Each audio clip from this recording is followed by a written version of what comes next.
In the 10th year, suddenly I was called on the stage and handed over a card. When I opened that card, I saw it was a Royal Enfield Rider Mania lifetime card. Oh, now I could not understand that card in that time, but today that card has become very valuable. And one day before, a man from Bombay, he approached me that we would love to ride with you.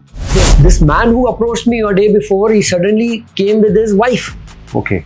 Now we told him, we will keep an eye on you. We will wait for you, but keep on your pace. Correct. Strictly, I told him, don't risk, don't speed, don't look at us so much and ride behind. Correct. To keep that pace. Yeah. Make it on your own. Correct. Now the petrol is only the worst quality available since my years. Correct. When I started riding, I used to get petrol of 2 rupees. True. Hey, it was a pure petrol. Displayed in Auto Expo 4. It was curtain raised bike on the stage, and I screamed out that ye meri hai. Uh-huh. And that is my favorite bike. Today also when I ride that bike, it is beautiful. So now both father and son, we go to event, we go together. Beautiful. And there are very few father and son riding together. Riding together, yes. And God has given me that chance. Yes. That being at an age of 50,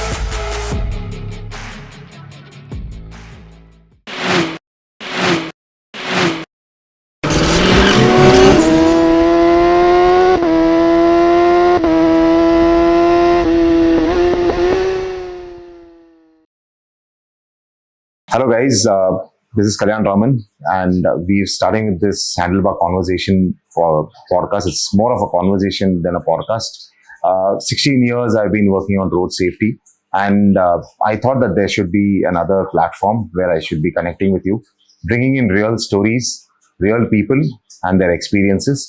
So today is our first episode, and we have a guest. I'm really honored to have him here. He's got 30 years of riding experience, very well known in the motorcycling fraternity.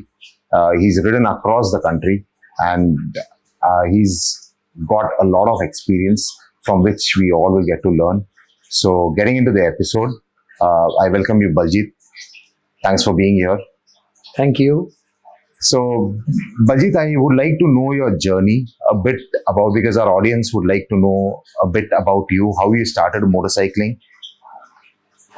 Surely, my journey started very early, in a very small age, with a moped, basically. I will just tell you, because when I say that, it doesn't sound real. But in those days, it was something very different and beautiful, because it was first ones.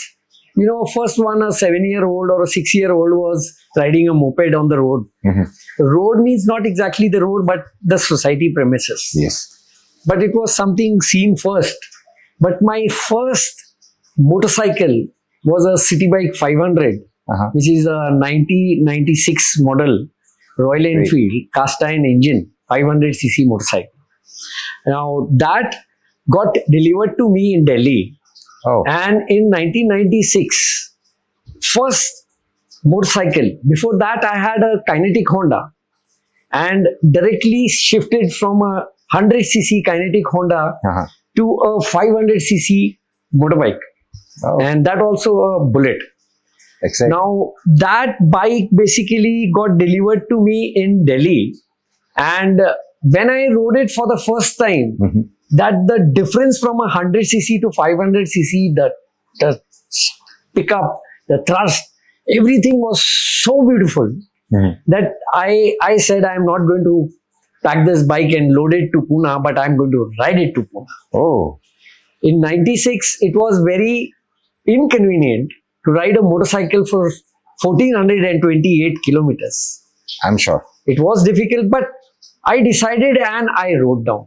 That was my first highway ride from Delhi to Pune in 1996 in the month of June. Oh, And today, being 26, it is 30 years. And I have completed probably 30 years of highway riding. wonderful. I use my motorcycles only for rides, meetups, and some events. Nowadays, there are so many events happening. Yes, yes. Early I used to say I used to use only for rides. For other works, for houseworks or getting grocery or something, I have scooters. Okay. So this is the whole idea about riding. It's a lovely, lovely, beautiful experience. It's my exercise. It's my mental workout. It has got me whatever I wanted in my life. Yes. Other than riding and the experience of riding, I have got nothing. I don't have that much funds. I don't have that much property. But yes, I have that many kilometers. Yes, and I'm sure that, as you said, right, your experience itself is something that you earn in your life, Yes. and that's something that you can't get with the wealth that we earn, right? So experience is something that comes over time. So talking about experience, right? So Baljeet, I'm sure that the ride that you talked about on your bike, so basically coming down in 1996 from Delhi to Pune, I'm sure the roads would have not been as they are today, right? So because now we are seeing roads that are 4-lane. You've got concrete roads, well marked, but I'm sure then the roads wouldn't have been that great. Said you well said that now we have got all sorts of roads. At least we've got a 2-lane, a single lane, 40 feet or 60 feet road. Yeah. That is enough for a bike at least or a car to overtake another one. Yes. But now we have 4-lane, 6-lane highways also. Yes. Some highways we can ride a bike, some highways we cannot. Correct. But roads are beautiful compared to the early this thing. You talk about NH17. Now that highway has changed the number. But on NH17, if you are traveling to Goa from Panvel, Yeah. you could not do that 480, 450 kilometers in one day. Yeah. The reason was not the terrain. Correct. Terrain was very beautiful. It was a scenic road. Correct. But the road was so narrow that you could not overtake a truck which was going at 40 kilometers per hour. Yeah. Or maybe 30, maybe lower than that Yes. on a climb. Correct. But it was very difficult. That's the reason that you could not cover the distance and reach. Comparatively, this road, the Pune-Bangalore road, Correct. is very beautiful till Nipani. You could cover very beautiful distance till Nipani. Yeah. But if you talk about olden days, when I started my ride from Delhi, which I told you, Yeah. I had to wait in Gwalior for 2 days. Oh. Why? Because the Chambal Nadi, the Chambal river was flowing over the bridge. Oh. Now the problem situation was that nobody could cross that bridge. People were very insecure that time that Correct. probably we may go into the streaming water and see if the bridge is, but they were not 100% sure that the bridge is there Correct. under the water. Yeah. That's why nobody was taking chance. Oh. So I was also stopped over there. So we had a relative staying in Gwalior. We stayed in his house for 2 days. I forgot to say I was accompanied by my dad Oh, on that for ride? this ride from Delhi to Pune. Oh, nice. Basically, when it was conceptualized that I am going to ride it down, even the Royal Enfield were not that, they were surprised that how will this bike ride from Delhi to Pune. So they gave a beautiful service me to all over the route. But there was a condition. My parents were very supportive. I'm so lucky to have so beautiful parents who were very supportive in whatever hobbies I had. And that's where it's very important, right? When you have a passion and a hobby. And my grandfather used to say that whatever your passion is, whatever your hobby is, make it your work. Exactly. So then you can earn your living happily. Yeah. But not everyone is fortunate enough to make that passion into it. I was. Yeah. I could. Yeah. I am a halwai. Our generations are into catering and food products. Yeah. I am also a cook. Yes. But I also have developed an interest in automobile since my childhood. Yes. As I told, from when I was 6 years old, I had my own moped, which was in my command. Yeah. Nobody other than me could touch that moped. Yes. But now, today's generation, Baljeet, I believe, riding at that age without supervision is a risk, because with the amount of power that these motorcycles have, right? Now, it's totally a different. Yeah. What was that moped? 50cc. 50cc, yes. Now I ride 650cc. Correct. True. 2 pistons. Yes. So it is a different machine, different power. Yeah. When we started early, it was very different. Yeah. So we were talking about the road. Yes. Now see, if I had to wait in Gwalior for 2 days for the road to be visible. Correct. Now, what road are you, what infrastructure are you talking about? Nowadays, we do talk about bad roads. We do talk about roads. Nothing. So I'm sure that 30 years when you were riding for this 3 decades, you must have seen the infrastructure become better. And I'm sure you would vouch for it, saying that the infrastructure has become better than what you've been seeing in the past. First time I went to Ladakh, so many kilometers, we were riding in the mud. There were so many crossings, water crossings. Water crossings, yes. Where you had the condition of water crossing was only one. Yes. Don't drop your bike. Correct. The bike, now this 650 was with a circuit breaker point. Correct. And the point was down on the clutch assembly. Correct. So it was lower down. Correct. If you're crossing the water, that point assembly used to get submerged in water and the engine used to go off. Correct. Nobody could keep it on at that time. Yeah. So you have to take care of that. Yeah. But no matter what happens, you cannot drop your bike. Yeah. If you drop your bike, the water is to get into the engine, into the carburetor, and the bike never is to start. Yes. It is to take a long time to start. Yeah. And those are the experiences, right? So now we've got better infrastructure when we talk about those terrains. See, that time we had a club. We have a club. We got the first club, motorcycling club of India. Oh, interesting. In 2001. And initially in 96, I was part of a motorcycle club named Royal Enfield Owners Club. Okay. Which was an initiative of Royal Enfield only. Yeah. And in 2001, first club of India started in Pune named Road Shakers. Oh. This Road Shakers started in 2001. And there basically the clubbing and riding and started off in group. And that group riding I had done before also.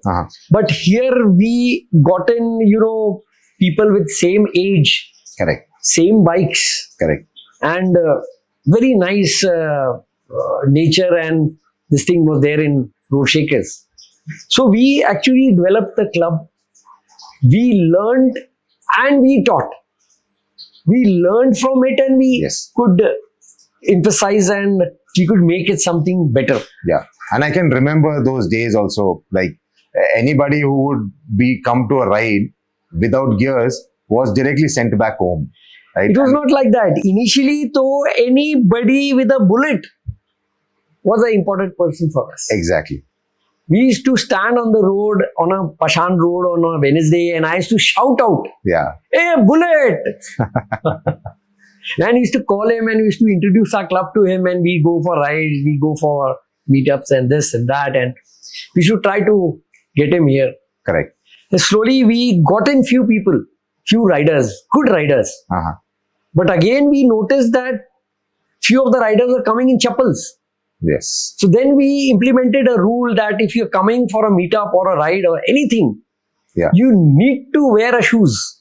So it started with the basic need first. You're talking about the safety gear today. Yes. We started with only the shoes. Only wear shoes and come at least. Yes.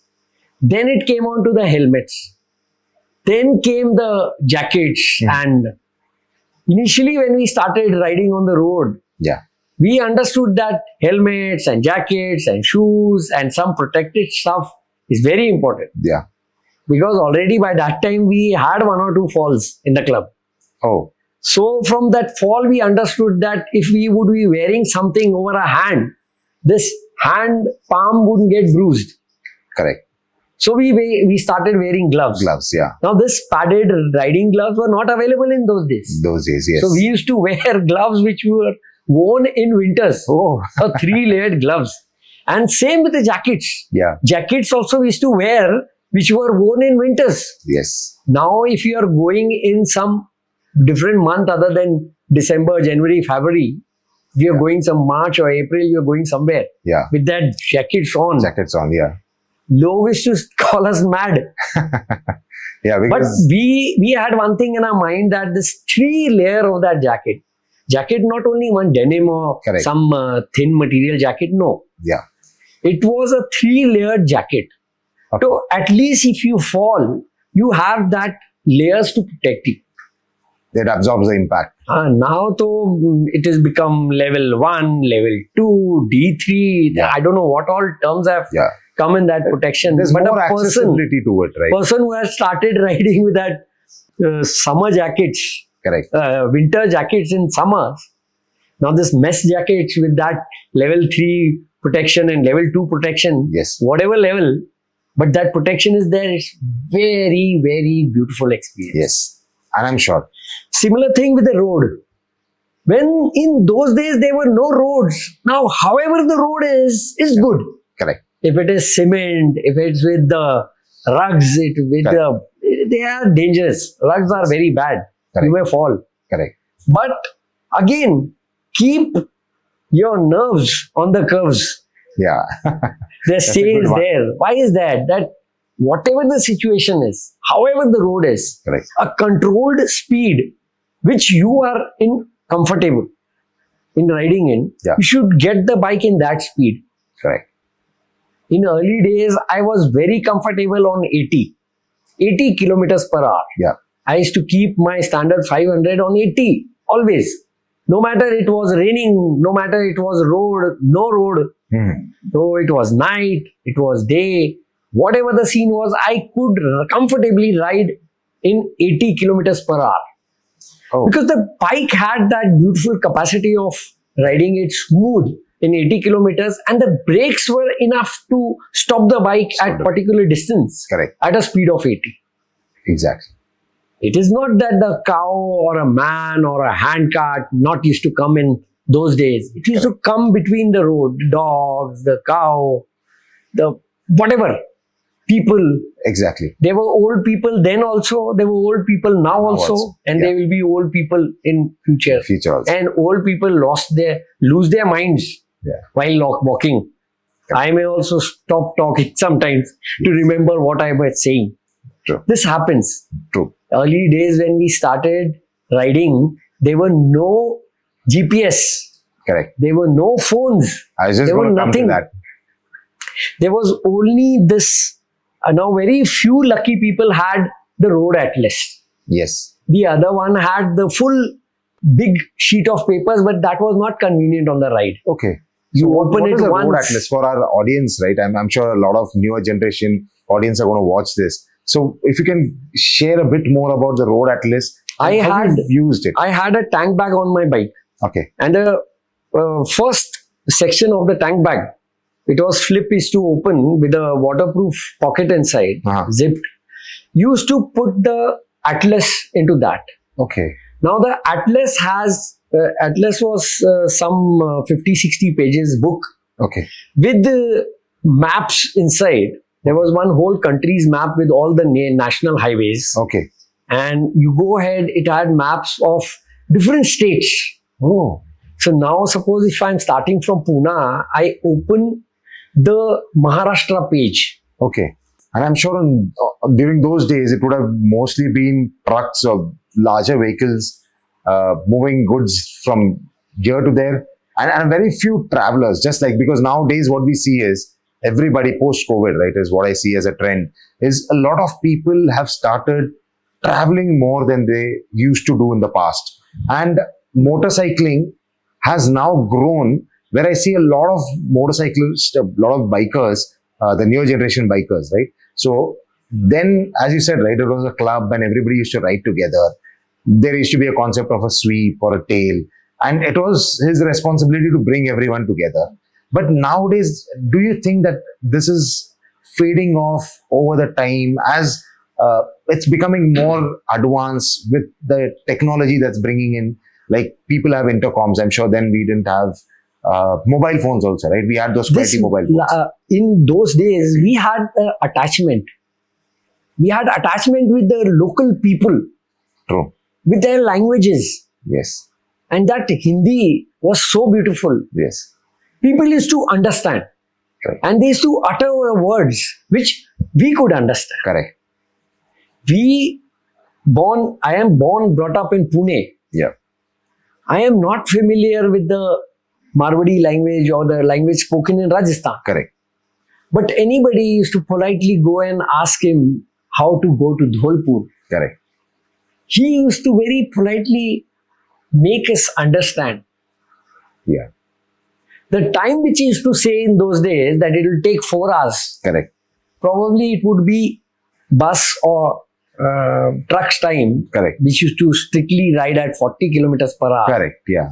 So this timing was slightly, we need to think about that. Yeah. He said 4 hours, but will it exactly take 4 hours? Yeah. No, but we We might reach a in bit 1 hour. earlier. Yeah. We should reach in 1.5 hour. Yeah. That much kilometers. Yes. But this was there. So now when you are asking somebody on the road, it is surely an attachment. True. You live on that road, you see everything, you experience. Yes. Now these GPSs and phones have come, and Yeah. with the mounts have come, phone mounts, and Yes. you get Google Maps. Correct. And I'm just comparing that Atlas roads and people Correct. with the talking GPS, you can say, on the road with spots. Correct. Yeah. Now you got ready in your palms Palms. Yeah. and mounted on the phone. Yeah. In 2020, I got an interceptor in 2019. Oh. In the January month of 2020, my friend and I decided to go to Rajasthan, Okay. to Pali district, Oh. via all this Ahmedabad and all that Gujarat road. Okay. And we started from Pune at 2:32 a.m. in the night. We started from Pune and towards Bombay and all that. And morning when we were starting with my friend, we decided that we won't use GPS. Okay. Like olden days, we'll ask people. Or we'll use our brains and go. We got lost in Ahmedabad. Oh. We wasted 2 hours or 3 hours in Ahmedabad. Now, there was a road which was a bypass Okay. directly to, I don't remember the name of the places, but there was a bypass which could, Ahmedabad is a big city. Correct. Yeah. To cross Ahmedabad from one point to another, Rajasthan is on the other side. Correct. Yeah. So it takes you at least 2 to 3 hours to cross it. But if you get on the highway, now on the bypass, The ring road.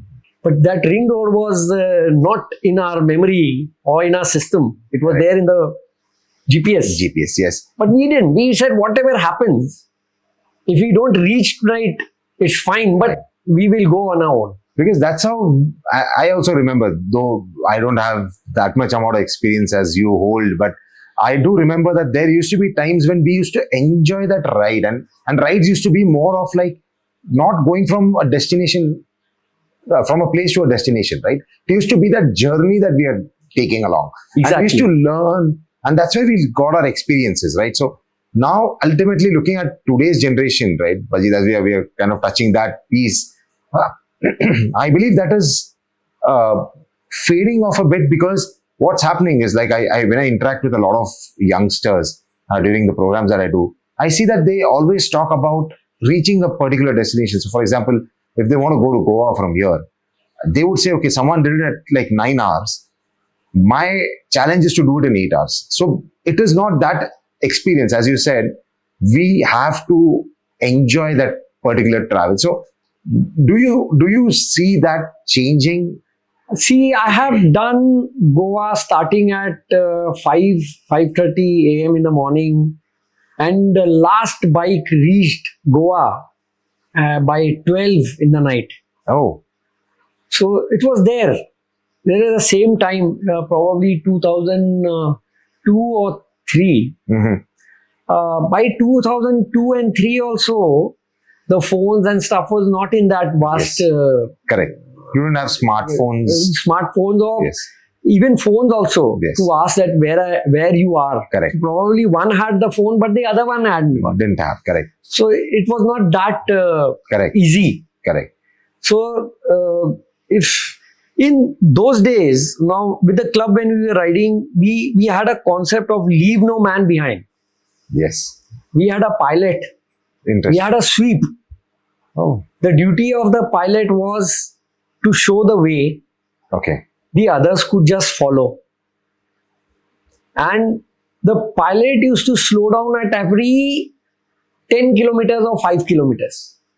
He used to slow down, Okay. and one running pilot, 3-4 running pilots used to be in the big group when Okay. we were on the highway. Correct. And this running pilot, what was his job? Mhm. To make a connection with the sweep and the pilot. Oh, so you used to act as the intercom that we have. Yes. So the earlier, basically, this idea of leave no man was the speed of the group was not of the pilot, it was of the sweep. Sweet. Okay. Sweep is the idea is he is with a broom in his hand and he sweeps the whole road. Okay. He doesn't leave any of the rider in the group. He used to count. We are 20, we are 25 before starting the ride. Yeah. And that 25 bikes were in place in that span of a kilometer. Probably if you are 25 of riding Correct. Yeah. with that distance and that speed Correct. which we maintain on the highway, Correct. the pilot and the sweep, the difference is probably 1 kilometer also. Okay. So if you are at 1 kilometer and you are riding at 90 kilometers per hour, Correct. it becomes a very tedious job for the running pilot. Yes. He goes to the sweep. They have a sign. He shows the thumb, and the sweep also shows the thumb that yes, everybody is in place. Okay. Nobody is just left behind. Okay. Everybody are there. Then he says okay, and he overtakes all the riders. Comes to me in the pilot pace, and I see him coming, and I also take the pilot bike a bit aside. Yeah. He comes and shows me the thumb, and then we increase the speed again to 80-90. Interesting. And after another 10 kilometers, again we bring down the speed to 60. That when the speed reduces down, the running pilot automatically, Gets to know. we don't have anything to talk Correct. in that time. Sure thing. He automatically goes back. He starts slowing down. He probably gets down to 40 and stays on the corner of the road. Mhm. Everybody overtakes. Then the sweep comes, he honks. And then he again rides and gives me the information. Then again we get down to a good speed. Wonderful. This was to keep the group together. Yes.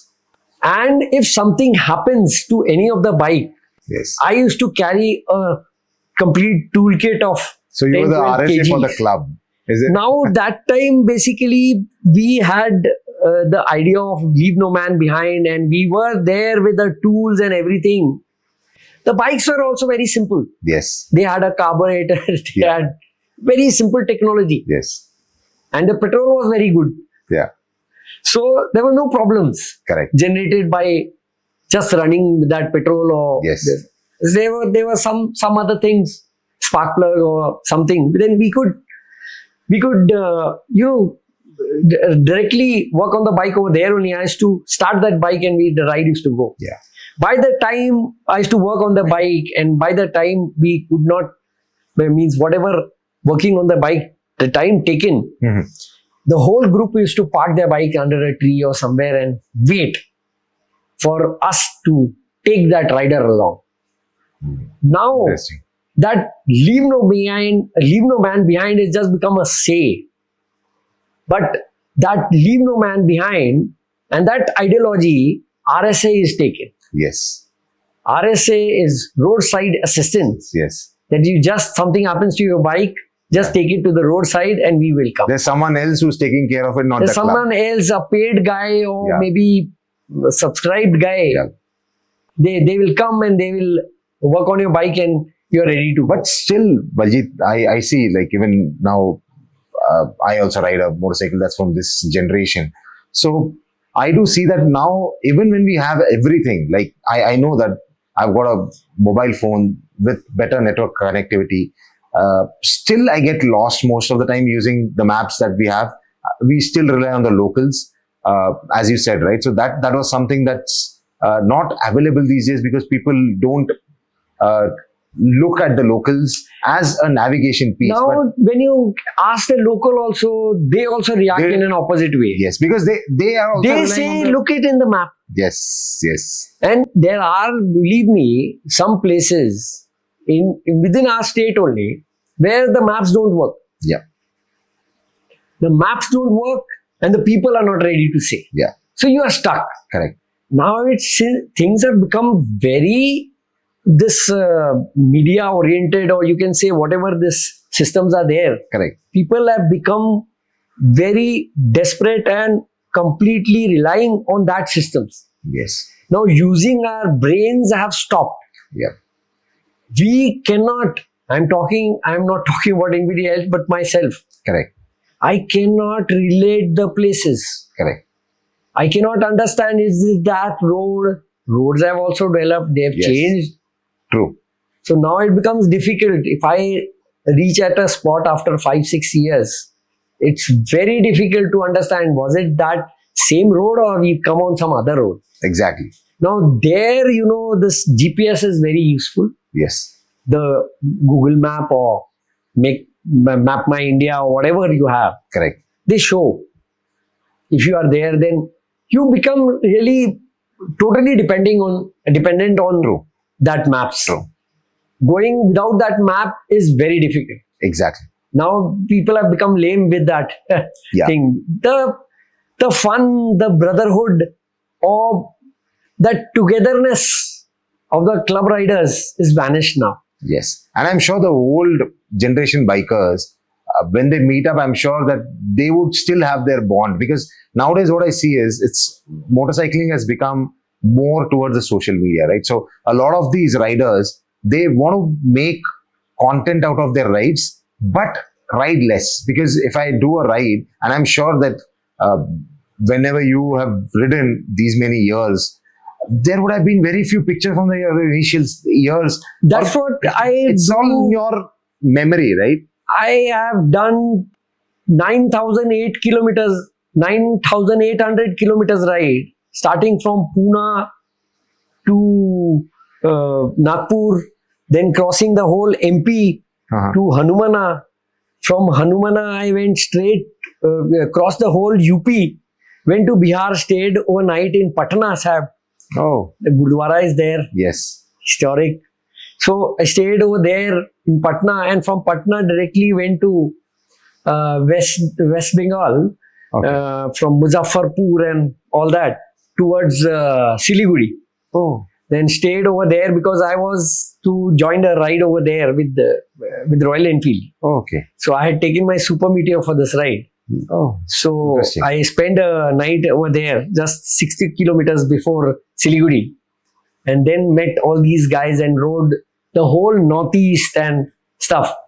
Beautiful. But if you see this whole kilometers, when I came back, I went to Darjeeling, I went to Calcutta, to Odisha, then from Jharkhand, Chhattisgarh, and then to Maharashtra. Uh-huh. Means while going, I took all the ancient states, Correct. and while coming back, I took all the new states. But it was fun. The total kilometers was 9,800. But the photographs, if you see, it was not more than 60, 70 photos. Exactly. So this, and a very, I don't know if I have made a video with that whole ride. Now people ride with this GoPro and Insta Dundee stick and Yes. all that. They're expensive gadgets. Correct. But they cover the whole, this thing. Yeah. Now today, sitting in front of you, if I have to say how that ride was, I can only talk. Correct. True. But if you ask this new generation, they can show Correct. this is how the terrain is and this is there. Correct. Yes. But I feel this new generation now, they can only show but cannot ride. Yes, because that needs a lot of experience, right? So just owning a motorcycle, because the cultural change that I see, right, Baljeet, as you said, right, you started with a moped, which was a vehicle that was like 50cc, right? And then you gradually upgraded yourself to a 650 that you're owning right now and you're riding. So that's a 30-year decade, 3 decades of experience that has brought you to a 650. But Yes. I believe nowadays, with the amount of accessibility that we have, with the amount of brands, and I'm sure there are n number of brands that we didn't know in the past that are available now. But the problem is people are not gaining that experience prior to buying that bike, because directly graduating to a larger capacity bike puts you at higher risk, is what I feel. Do you also carry the same? Yes, surely. That's why, see, when I started with 50cc, Yeah. graduated to 100cc, and directly jumped from 100 to 500. But it took few years. Correct. Few years of riding in the society, and this thing Yeah. was the only, from my home to college on a kinetic Honda. Uh-huh. And those days I also had a Tata Estate.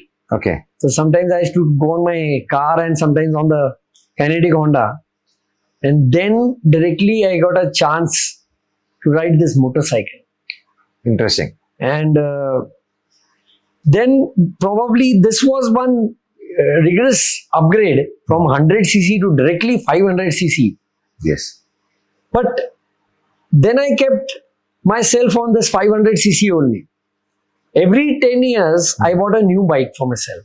Okay. No, I cannot say myself. This first bike was bought by my dad. Okay. My dad got me the City Bike 500 Okay. in 96. Then in 2007, I bought a self-start Royal Enfield, Machismo 500. Oh. Then in 2019, I always had in my mind that I started riding with a single cylinder. Correct. Now I need a two-wheeler with a two-piston, two-cylinder engine.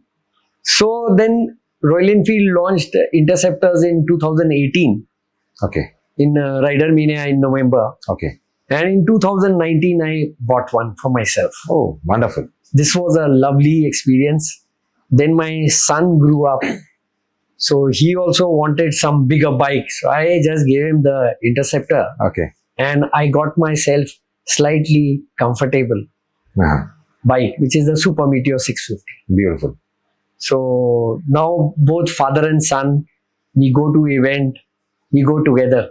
Beautiful. And there are very few father and son riding together. Riding together, yes. And God has given me that chance Yes. that being at an age of 50, I can still ride with my son on his Interceptor and me on my Super Meteor. We go to different places together. As your father gifted you the city bike, Yes. you gifted your son the Yes, that Interceptor. same thing is Beautiful. gone. And I'm sure, Baljeet, this is not just the fleet that you own, but I'm sure we will get there to talk about everything that you own. Our audience is going to be happy to know what all you have, because I know that you own something that is rare of its kind also. So we will get there. But before we get there, right, Baljeet, there's one more very interesting thing that I wanted to talk to you about is with your experience, right? So with your experience, we see that people nowadays, or the riders nowadays, feel that, okay, I started riding. So the very first time I buy a motorcycle, and I've ridden like a few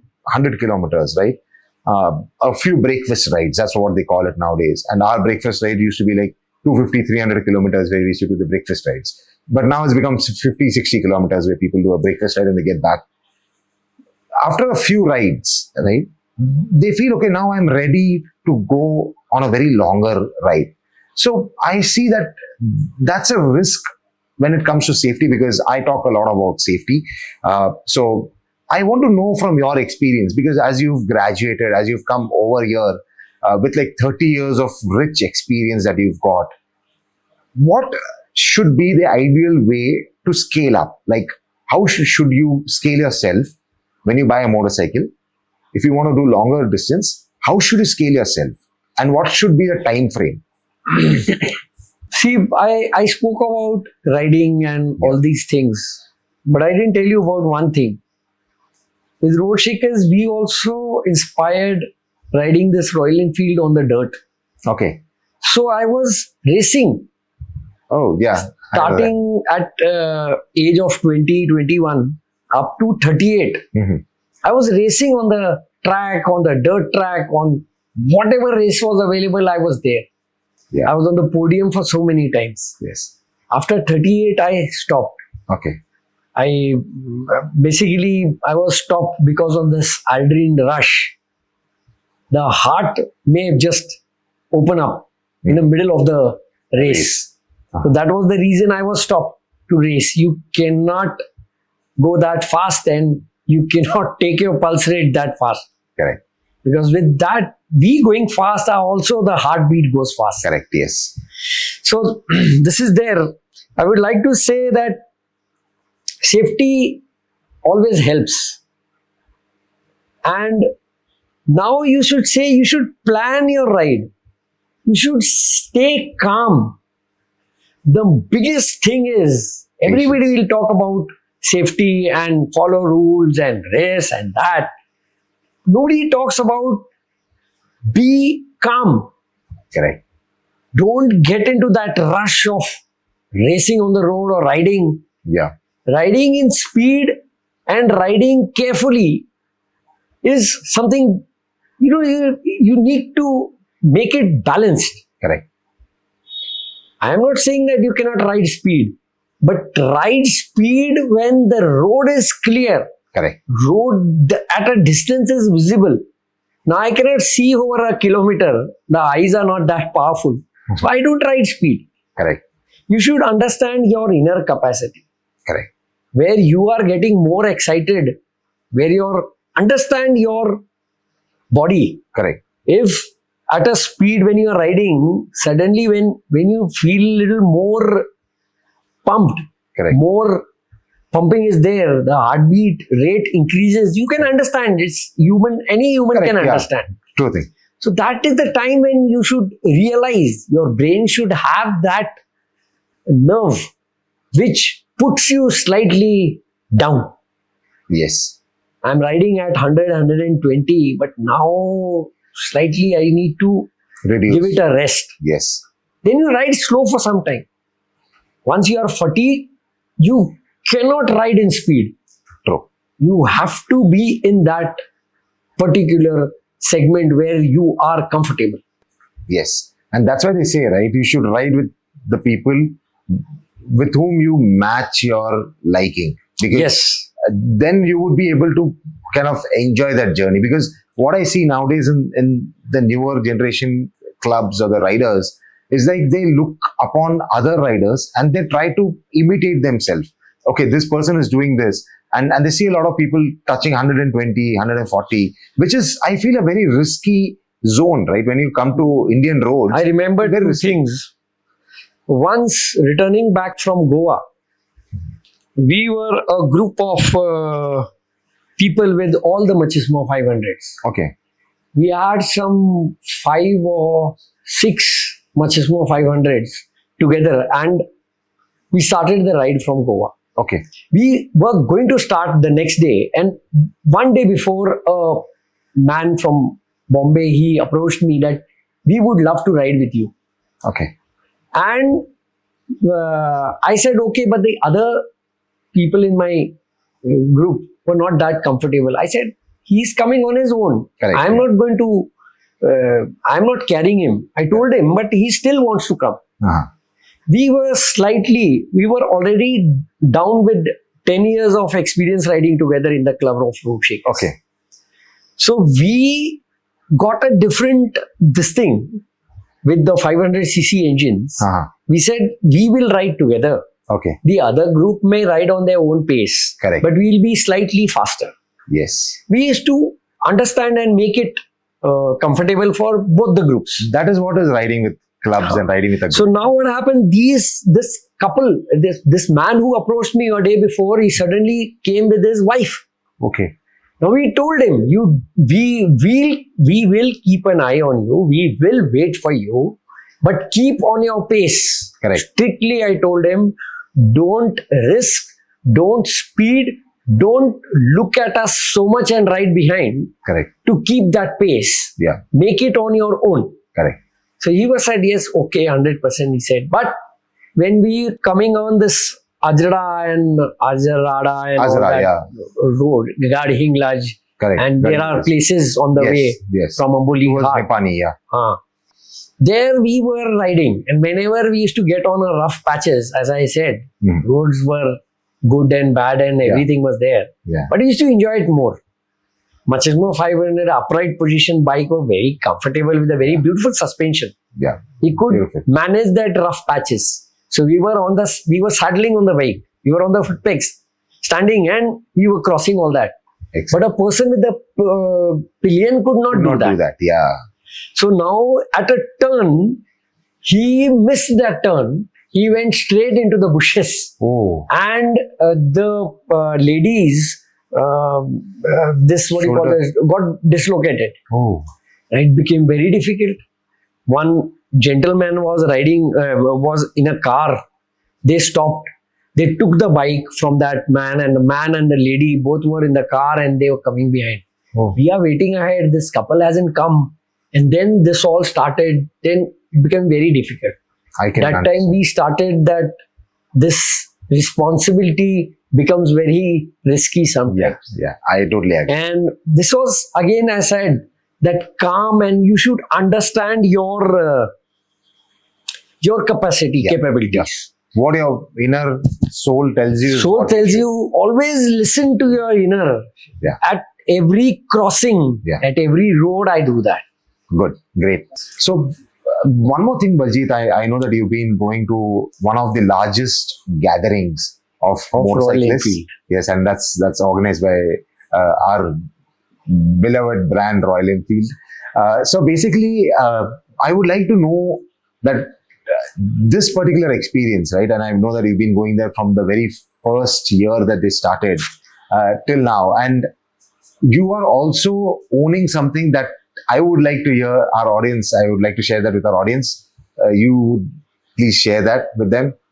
It's something that you own where we pay for it, right? This is, this Rider Mania is a yearly gathering of Royal Enfield motorcycle riders. And now it's Motoverse. Yes. Now it's become Motoverse, but in those days it was, when it started in 2002 or 3, I don't exactly remember. It was known as Rider Mania. And this, for the first time, happened in Goa. And there only I was able to race on the dirt and stuff.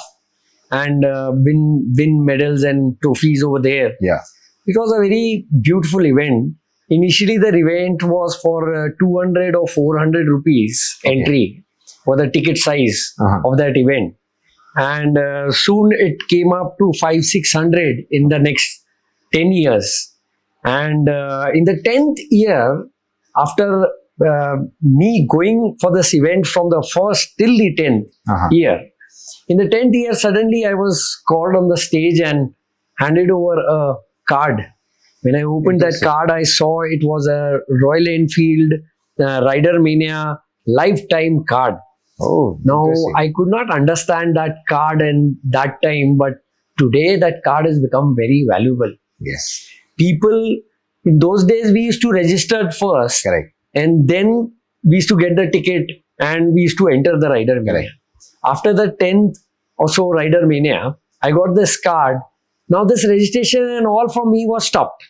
Okay. Now I don't need to register for Rider Mania. Oh. I just wear that card, I show that card, and I just take an entry. I walk in into the Rider Mania. Interesting. That is such a beautiful thing. We were somewhere around 6 or 7 of us who got these types of the cards Okay. from Royal Enfield. Okay. Sachin Chauhan handed over this card to me on the stage. Beautiful. He's a nice, good friend of ours who started this Road Shakers. Great. Now, that time I said, yaar, cab, this is for that 600 rupees. But today, the entry is gone to 3,500, 4,000 rupees. And Yes. now after that also, that 10 years and another 20 years, Correct. I have been going free Yes. with just presenting that card. But when we look at it, it says free, but you've earned it, right? End of the I've day, earned you've it. It's a earned it because privilege, you can say. Yes, yes. That is It's not something that you earned for yourself. It's a reward. It's something very beautiful. Yes, yes, sure thing. So, Baljeet, as we've talked about your riding, we've talked about all the passion that you carry towards motorcycling, automobiles, right? Which is your favorite motorcycle that you love? And it could be, and I know like I'm going to come there after this, but as you own these many motorcycles, which one is your favorite and which one do you enjoy riding nowadays? See, this is a very tricky question for a person like me, because I tell you, I've been revolving around all these bikes and cars only. Correct. But very difficult, really. Now, just to say, I'm saying that my best, when I felt something different and still it is there sparkling in my mind, is the city bike. Beautiful. When I got this city bike, it was the first city bike of India, displayed in Auto Expo 4. It was curtain raised bike on the stage, and I screamed out that ye meri hai. And that is my favorite bike. Today also when I ride that bike, it is beautiful. And I'm sure because many people would not know what a city bike from Royal Enfield is. So surely we would have that picture put up here so that people know which motorcycle we are referring to. But Baljeet, talking about motorcycles, right? We talked about motorcycles, but ultimately I know that you also love scooters and you have a fleet of scooters that you own. Scooters are like, see, I have scooters, but before that, I have got vintage cars. Yes. I have got Austin 40, which is 1951, which is my oldest car. Oh. And 53 Morris Minor. Then 58 Ambassador. Okay. Then 67 Ambassador. I have got a fleet of cars. Down till... And those all are vintage cars. Right? Yes. To be very specific. The vintage are thus, you can say now, this ideology is very different of vintage or what, but you can say these two cars, the Austin 40 and Morris, are vintage. Yeah. All others, like the Ambassadors, are the Indian heritage. And then I have got 4 Fiats. Okay. 4 from Fiat and Premier. Padmini and Palio and Uno and 138D. Nice. So then I have Tata Estate. Oh. That's my best car. Okay. That's a huge car with a very small ground clearance and a beautiful riding posture it has got. Riding driver's seat is very nice and comfortable. Nice, yeah. And the car is very nice. Interesting. And then I have got Maruti 85, the dinky, you can say SS 800. And also I have the van of 85. Oh.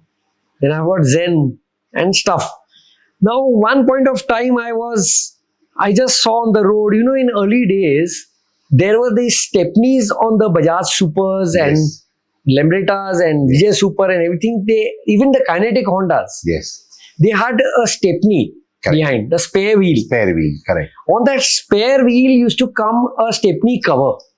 Okay. And these people, different marketing people, used to advertise on those Stepney covers. Stepney covers, yeah. They used to replace the Stepney covers or give them new Stepney covers. Yes. So all these scooters had advertisement of Nirma or some different products.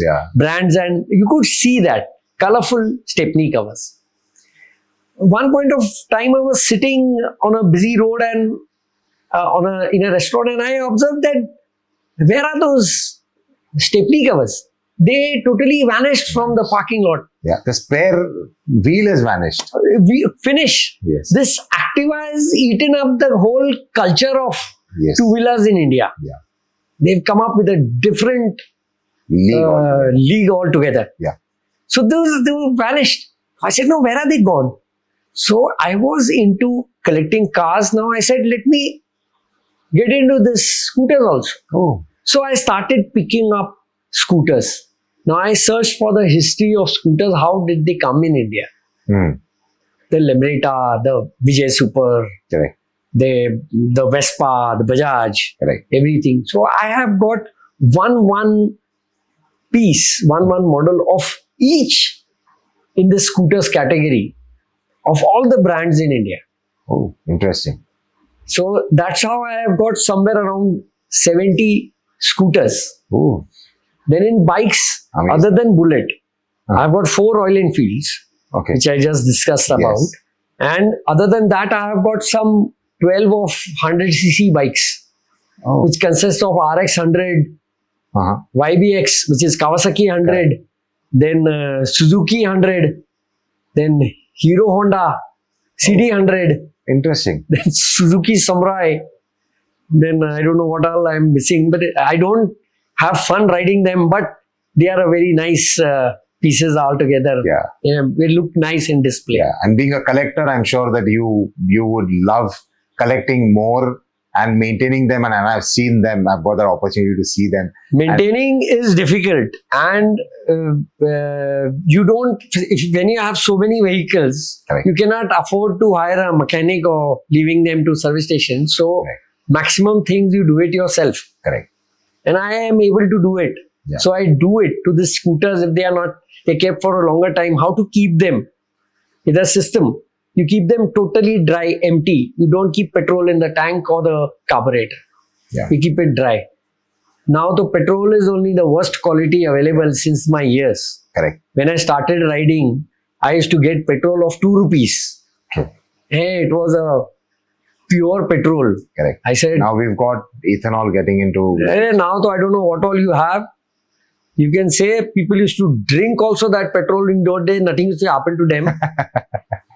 But this is on a lighter note, right? They used to drink it. But don't try to drink a petrol. But it was a very, the smell and everything was very nice. Yeah. Now the petrol you are getting, I don't know, it is saving us or killing us. Correct, yeah. I don't know what. But you keep that petrol in a tank for probably 2 months or 1 month even, it becomes very different. Yes, because it's more corrosive, right? Because it starts eating up. Corrosive, it becomes water. Yeah. Who put water in my tank? Yeah, it's because of the ethanol thing. So Baljeet, I know that because of these scooters that you own and these vintage bikes and cars that you own, right?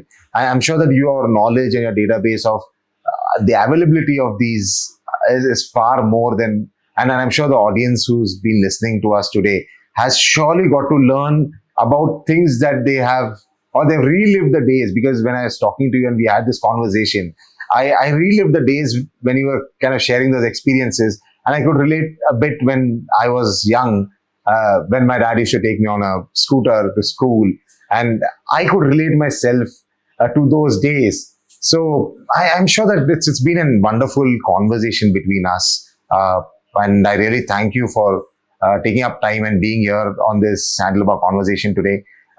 The audience who's been listening to us has surely got to learn from your experience. And I believe that's the thing that we want to give back from this particular conversation that we're doing. And this is an effort, and this is the first episode that we're doing. So we want to make sure that we give people the right thing. So thank you for being here. And a positive thing. Yes. It is your first podcast, and maybe you get the best out of it. Thank you. My wishes are always with you, Kalyan. Thank you, Baljeet. So I have a message for everybody as we just saw this entire conversation with Baljeet. We talked about how we've evolved, how we've got to better vehicles, better motorcycles. There's one thing that we all forget when we get onto the roads is respect and patience. Because whenever we are on the roads, we talked about the time that it took for people to travel from a particular place to a destination. But nowadays, we don't hold that patience. Whenever you're traveling or you're on the roads, make sure you enjoy that journey and just not make that a reel because real life and real life are totally different. We need to live the real life now with the social media taking over. So that's the message that we have for everybody today. I thank you all for watching us and stay tuned for the next one.